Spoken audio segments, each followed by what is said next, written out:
Welcome back to episode 3 of Let's Build an E-commerce Store with a Spring Boot Backend. Episode 3 is going to be data entities, or specifically data model.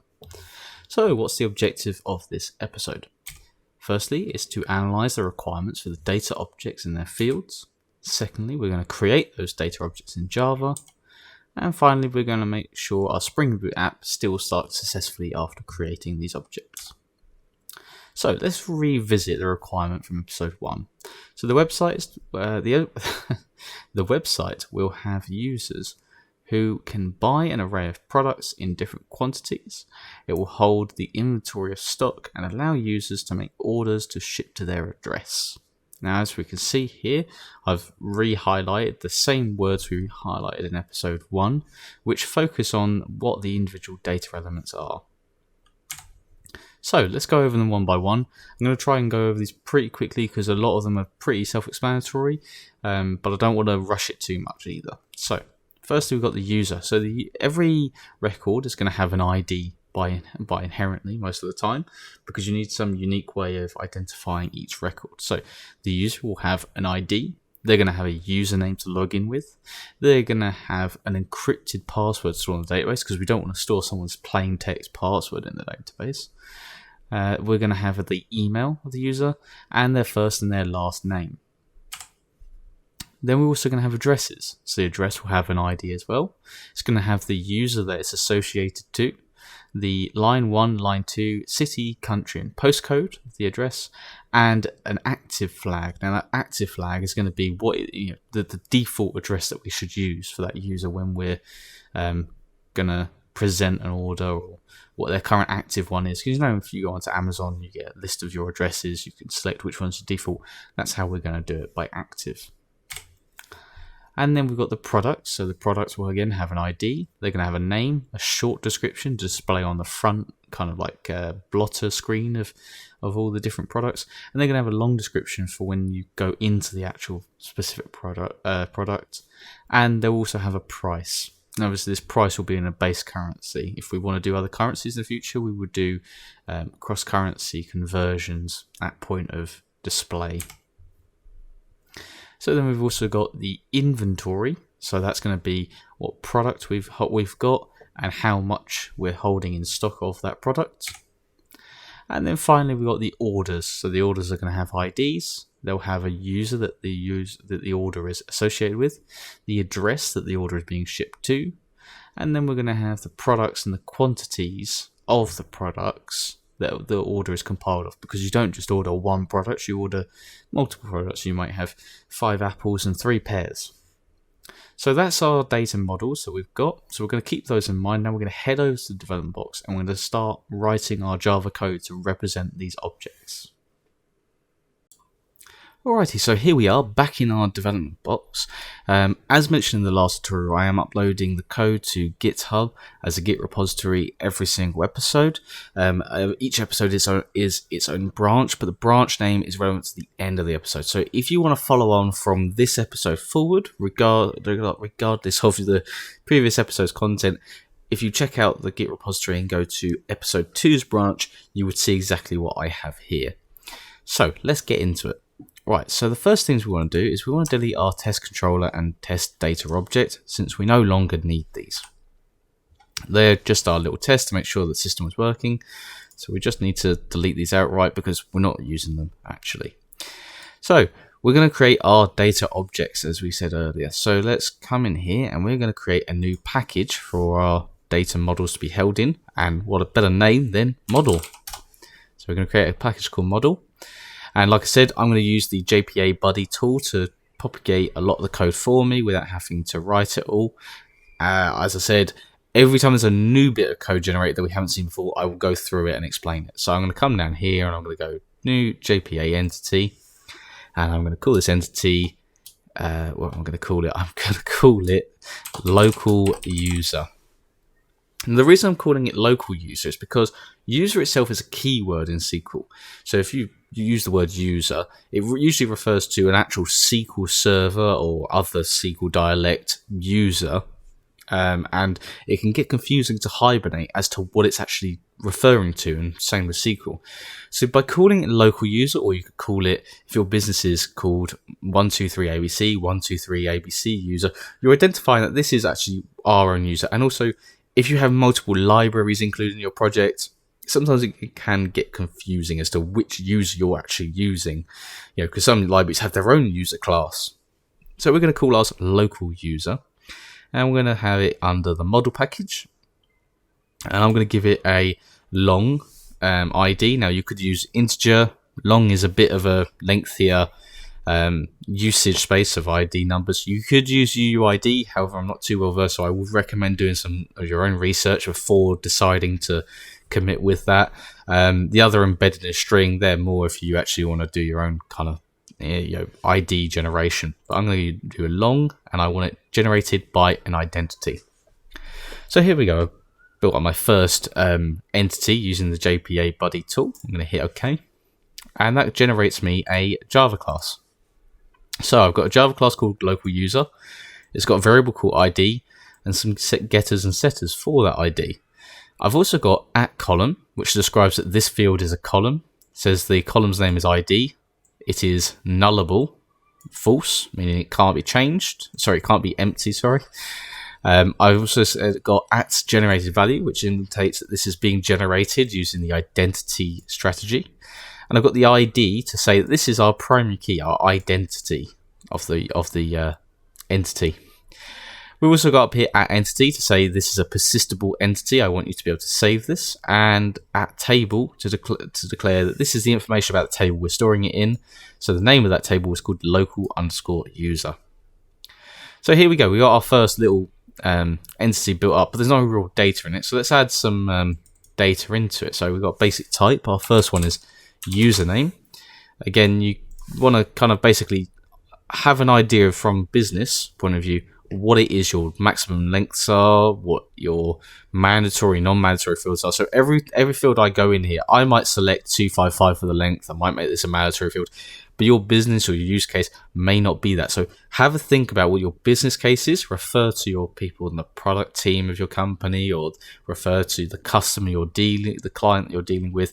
Figure out with them what the acceptable criteria is for these, and also think about the technical aspect to it. How does the data flow? What is, what manipulation could happen to the data, and then make a decision off those. I'm only going to repeat that once because basically that applies to 99% of the fields we're going to create today. So I'm going to make a username, give them a 255 length, make it mandatory and unique, and it will be mutable. I'm going to call it just username.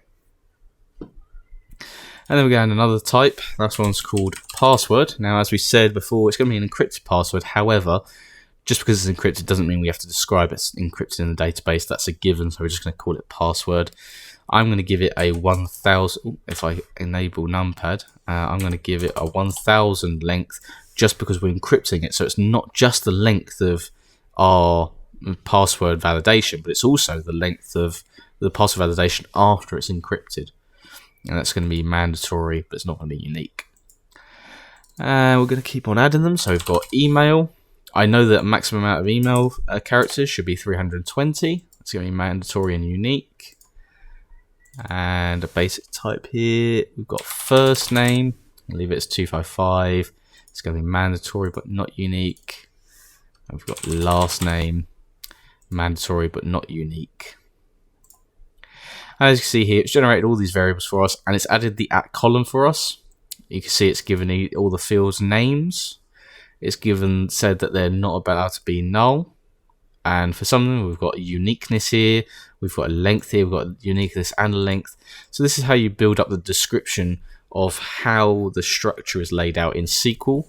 And when you've got that, if you come back to application.properties, you see that DDL auto. When you've got this to validate, what it's going to do is it's going to check to say, I've got this Java object called local user, and this is what it says it's supposed to be laid out as. If I come over to the SQL Server and I look at the structure, does that match? Because if it doesn't, I need to say, oh, something's not right here. So that's what that's for. So we've built up our user object. That's nice and quick. Lovely. So let's now move on to the next one, where it starts to get a little bit more complex. So we're going to have another JPA entity. And we're going to call this address. So we're going to leave the parent blank. It's going to have its own long identity as always. I'm going to hit OK. So addresses, they're going to contain a few bits of information. So we've got the address line 1. Let's see, I'm going to do that to 255, but obviously, you know, I'm actually going to increase it to 512. So see, I've made the decision that it actually needs to be bigger. So that's line 1 is going to be mandatory. It doesn't need to be unique though. And we've got address line 2. I'm going to make that 512 as well. And that's not going to be mandatory because not everyone has an address line 2. We're going to make another one called city. We'll leave that as 255, but that will be mandatory. We're also going to have a county, or sorry, country even, and we'll leave that as 255. But this is an example. What is the maximum length of a country? So let's have a look. So let's quickly open up Google Chrome here. The longest country name. The United Kingdom of Great Britain and Northern Ireland. So that's a 56 count. So someone puts that in. Well, that's going to be 56 characters. So being reasonable, let's say we'll just increase it to 75, just in case someone has an extremely long, random country that they're going to put in, or there's some sort of detail they add in for some reason. Sometimes people put in, Great Britain / England. It could all add up. So let's just do that. And we're going to have it as mandatory as well. So that's all the basic information about the address. But who does the address belong to? Well, it belongs to one of our users. But how do I know this address belongs to that user? And how do I know that user has these addresses? Well, that's where associations come in. So we want an association. So the address is going to have an association to the local user. And we've got our name local user, but we're just going to call it user because that's a nicer variable name. And the address has to have a user, therefore it's mandatory. And as you can see here, we then have to pick this cardinality. What is the association? So if we've got many to one, that means that several address objects are associated to one local user object. Well, that sounds like what we want, but you've got other ones to consider. So you've got one to many. So one address could have multiple users associated to it. Many addresses could be associated to many users, and one address could be associated to one user. So obviously, again, it's about what your requirement is, but one to many is what we need. We're going to make it mandatory. Cascading from this point of view, we don't need any changes because the user holds nothing about the address. The address is the one that's holding this user ID column. Say, this is the user I'm associated with. So we don't need to cascade any changes. So we can leave all these unticked. There's a pretty helpful website that I'll link below that goes into more detail about cascade types. But because this is more of a tutorial about how to implement and how to build, as opposed to what things are exactly in detail, we're not going to go into too in depth. But the idea is that when I do an operation to an address, what sort of changes get cascaded down into this user object? So if I save the address, should the user also be saved? If the user has been changed within the address, it's not really going to happen, so we don't need that. But from the reverse point of view, which we're going to get to in a second, if the user is deleted, well, we want to delete all addresses that have been associated with that user. So that's where this comes into. We don't want to do anything from the address point of view because we're never going to really save anything on the address from the context of the we're never going to change anything of the user from the context of the address. It would be the other way round or on its own. So we want to make a bi-directional one because we want the user to be aware of its addresses, or we want the address to be aware of its user. So what that's going to do is it's going to create an association on the user side with the address, as well as the address side to the user. So if we hit OK, it's actually going to prop us up with this inverse attribute. So now we're doing this from the local user's point of view. So the local user is going to be associated to addresses. It's going to have a addresses variable, It's going to be one-to-many because that's how it works.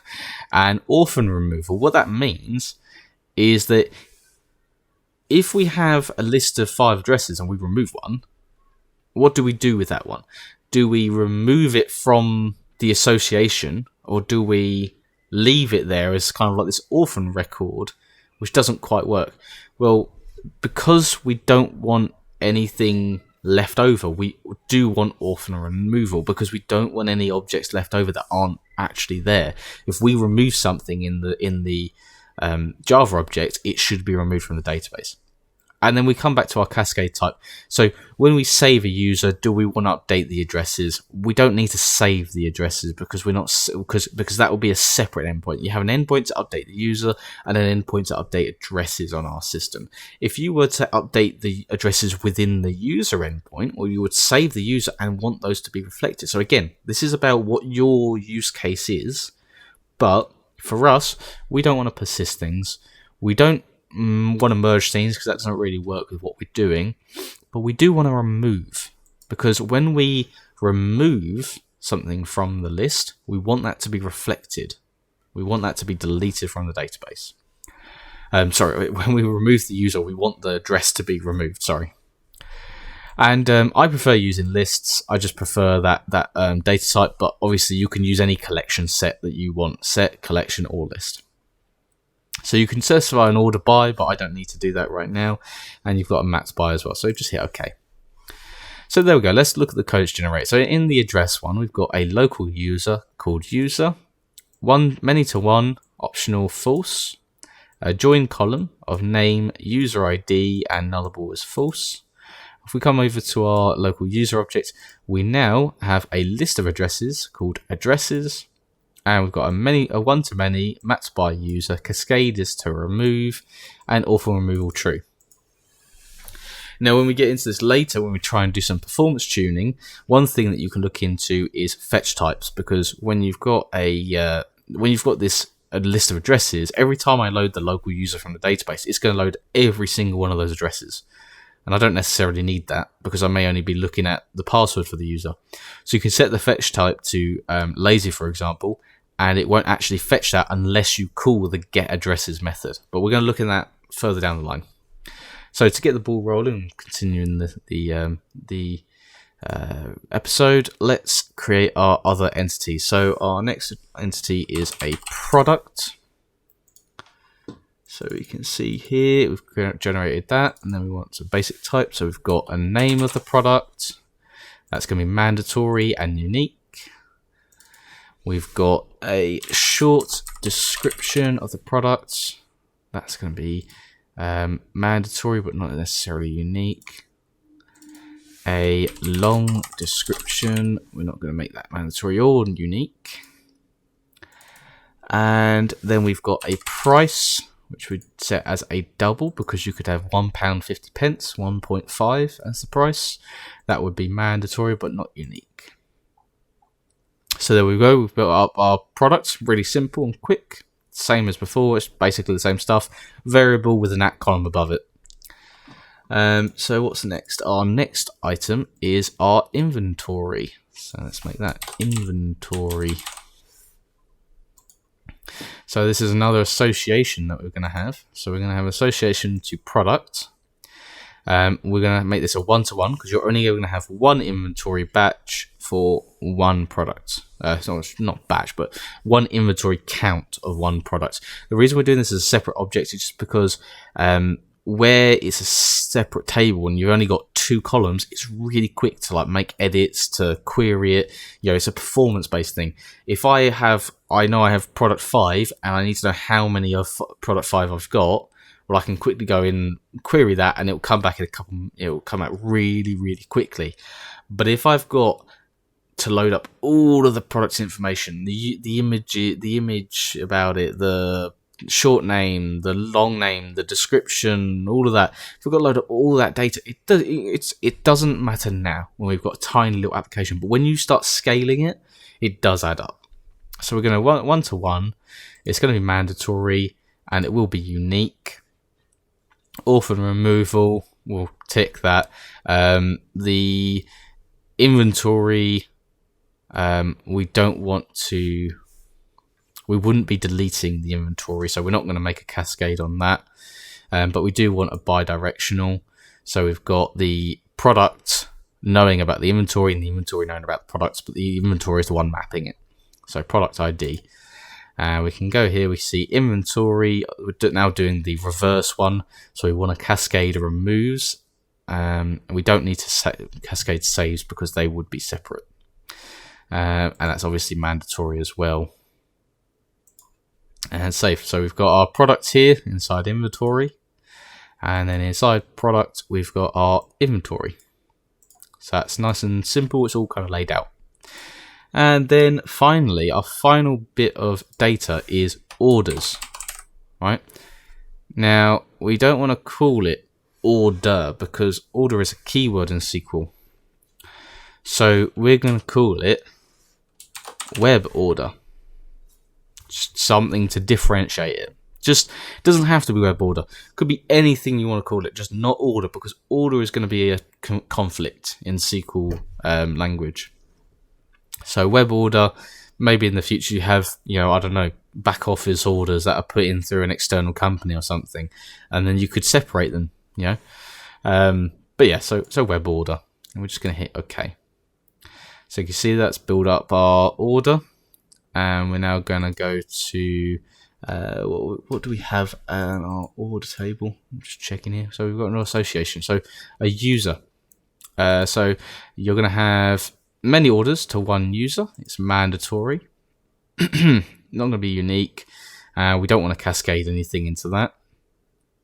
And we don't want bidirectional, again, because that performance thing we're talking about the eager loading, lazy loading. So there we go. We can actually just rename this to user, in fact. Oops.